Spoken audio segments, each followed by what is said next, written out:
Pop the hood of any classic car sitting in a barn in America, and the first thing you smell is old gasoline and varnish. That smell comes from the carburetor, the metal box sitting on top of the engine that mixed air and fuel and made the whole machine run. To most people, it is the ugliest part under the hood. A greasy, tarnished, complicated lump of aluminum and brass that nobody wants to touch. When the car gets restored or scrapped, the carburetor is usually the first thing pulled off and tossed in a box. But a single vintage carburetor sold at auction last year for $35,000.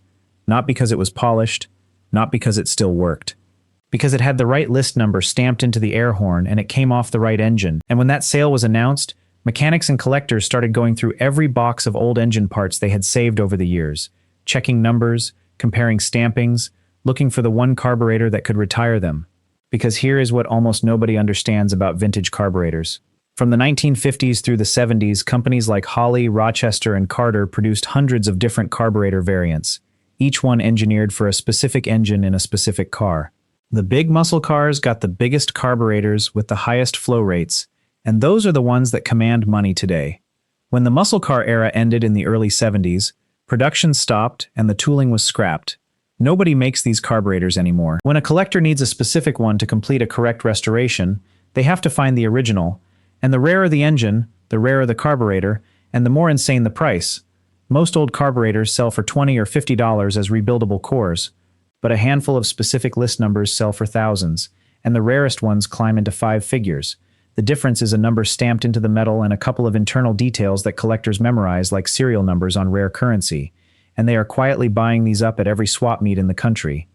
Today I am counting down the 8 vintage carburetors that could be hiding in your garage right now, all the way to the most valuable of them all.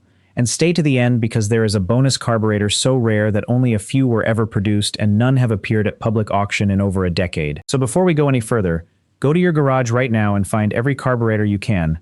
Look in boxes, on shelves, in engine bays of cars that have not run in years. Then pick up each one and look at the top of the air horn, because the numbers stamped there are about to tell you everything. One quick rule before we start. Real collectible carburetors were made before the 1980s, when fuel injection replaced carburetors on nearly every new car. After that, carburetor production collapsed, and the remaining new units became instant artifacts stored in boxes and on shelves. So the old ones, the ones made of cast aluminum with brass floats and stamped steel metering blocks, those are the ones that matter. Let us start the countdown at number 8. Number 8 is the carburetor that powered more cars than any other in American history. Number 8. The Rochester Quadrojet. If you grew up around GM cars, you know this one. A large square carburetor with an aluminum body and a steel float bowl, used on everything from Chevrolets to Pontiacs to Buicks, from the mid-60s through the 80s. Rochester made millions of them, and because so many were produced, most people assume they are worthless. Usually they are close to right. A common Quadrojet in rebuildable condition sells for maybe $30 to $75, but here is the insider secret. The ones that matter are the early versions with the specific list numbers that came on high horsepower engines. So look at the air horn on yours and read the list number stamped into the front. If it matches a rare engine like a 1970 Chevelle LS6, it is worth noticeably more, especially as a complete unrebuilt unit. The most common carburetor in GM history still hides value if you know which list number you are holding. Number 7 was made for a car that almost nobody could afford. Number 7, the Carter AFB from the 1966 Chrysler Hemi. This one is a square 4-barrel carburetor with a distinctive gold and silver finish and the Carter name on the air horn. Carter produced the AFB for many engines, but the Hemi version had specific jetting and metering rods calibrated for the 426 Hemi, one of the most powerful engines of the muscle car era. Now I am going to be honest with you here, because accuracy matters. On its own, a common Carter AFB is not a jackpot. A rough or rebuilt one might sell for $75 to $150, but it is a rare engine variant, which means complete unrebuilt examples with the correct list number are the ones collectors chase, and those climb well beyond the common versions. The lesson of number 7 is the one that runs through this entire list. Rare engine plus specific calibration is exactly the combination that hides value, because everyone assumes all Carter AFBs are the same. Number 6 looks identical to a $50 carburetor unless you know where to look. Number 6. The 1969 Ford Autolite 4-barrel. Picture a silver and blue carburetor with a square air horn and the word Autolite stamped on the side. Ford used Autolite carburetors across its entire lineup, and they look almost identical regardless of engine. The differences are inside. jet sizes, venturi diameters, and accelerator pump calibration varied from engine to engine, but the list number on the air horn tells the whole story. A genuine Boss 302 Autolite typically sells in the range of $200 to $500. The Boss 429 version is even rarer and can push past $800. The tell is the list number on the air horn. If you have a Ford Autolite carburetor with a rare list number, you are not holding a $50 core. You are holding a piece that could complete a six-figure restoration. Number 5 was only produced for one of the rarest American engines ever built. Number 5, the dual quad setup from the 1966 Shelby GT350. This is not one carburetor, but two Holley 4-barrels mounted side by side on an aluminum intake manifold. The Shelby GT350 was the most extreme street-legal Mustang ever produced, and its engine was a high-revving masterpiece that required two carburetors to feed it. That setup was produced for only about 2 years, and fewer than 3,000 Shelbys were ever built. A genuine Shelby dual-quad setup with both carburetors, the linkage, and the intake manifold sells in the range of $5,000 to $12,000. Just the carburetors alone with the correct list numbers can bring $3,000 to $5,000. One important warning here: reproductions and restamped units flooded the market after 2000. So do not confuse the two. The originals have specific date codes and casting marks that match the production run. When a carburetor setup was only made for 2 years on a car that defined American performance, every surviving complete setup is a small part of an extraordinary story. Number 4 is where we cross into serious money. And by now you can see exactly what is happening here. The valuable carburetors almost never look valuable. They look old, they look greasy, they look like the part you would grab last at a swap meet. The higher the horsepower and the fewer made, the more a collector quietly wants them. From here the numbers climb fast, and the last 4 are the ones that make people gasp. Number 4. The Holley list. Number 4452. From the 1969 Mustang Boss 429. The Boss 429 was Ford homologation special, built to qualify the engine for NASCAR racing. The engine was so large that Ford had to modify the shock towers to fit it. Only about 800 cars were ever built, and each car used a specific carburetor calibrated for that engine alone. A genuine 4452 Holley, in original unmodified condition, sells in the range of $3,000 to $7,000. Complete with the original choke housing, throttle linkage, and air cleaner stud, examples have pushed higher. Part of what drives that price is that these carburetors were rebuilt and modified endlessly over the years, so finding one that is still original and unmodified is extremely rare. If you have a Holley 4-barrel with a 4452 stamping, you are no longer holding a $50 core. Number 3 is so rare that most collectors have never seen one outside of a museum display.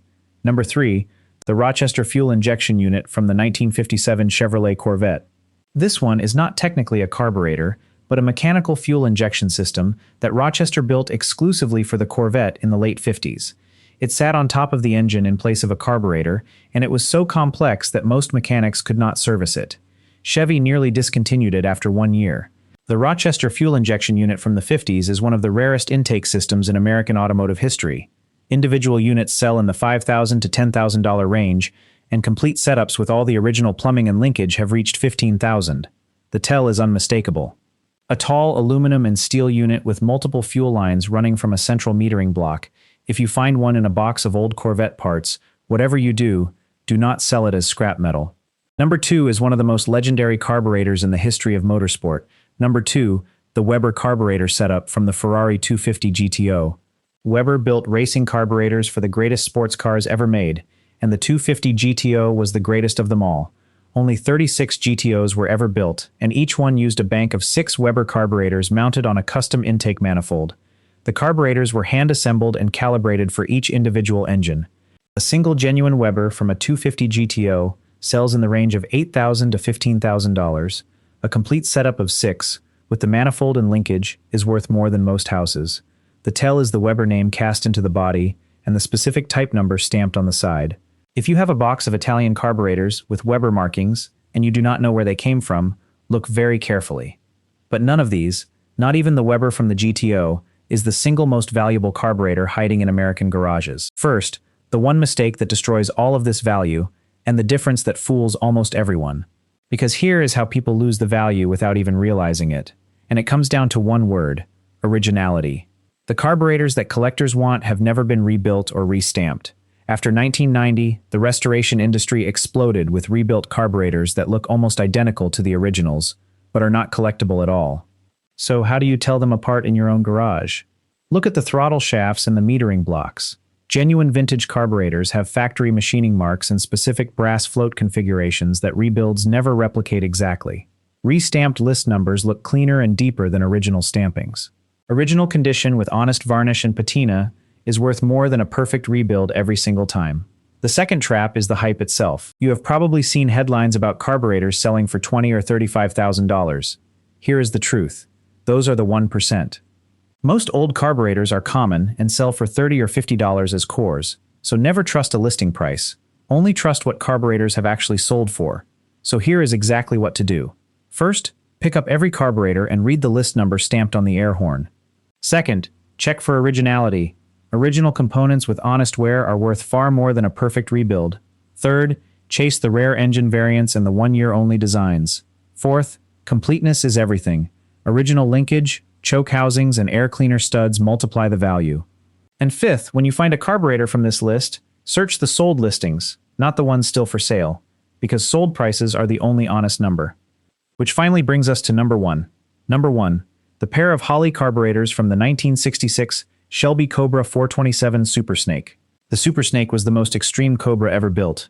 Carroll Shelby took a 427 competition engine and topped it with two Holley 4-barrel carburetors calibrated for maximum flow. Only 2 Super Snakes were ever built, 2 cars. The carburetors on those cars were specific to that build and were never used on any other vehicle. A single genuine Holley from the Super Snake setup sold for $35,000 at auction. That sale went so viral it sent collectors tearing through every garage and engine bay in the country looking for twin carburetor setups with rare list numbers. Now, I promised you the truth, so here it is. Most Holley carburetors are common and sell for $50 to $200, but a documented Super Snake carburetor is one of the rarest pieces of American performance hardware in existence. That is the carburetor from the very start of this video. The one tossed in a box, the part people once sold for the price of a car, and remember the bonus I promised. Even rarer than anything on this list is a set of carburetors from the 1955 Mercedes-Benz 300 SLR racing car. Slide valve throttle units hand-built by Mercedes engineers for the most successful racing car of its era. None have appeared at auction in over a decade. If you ever find Italian or German carburetors with no markings you recognize, look very carefully. So go find every carburetor in your garage, read the list numbers, check the list number stamps, and look up what engine they came on. Because the only thing standing between you and a small fortune sitting in a box under your workbench is simply knowing what you are looking at. Collectors already know. Now you do too.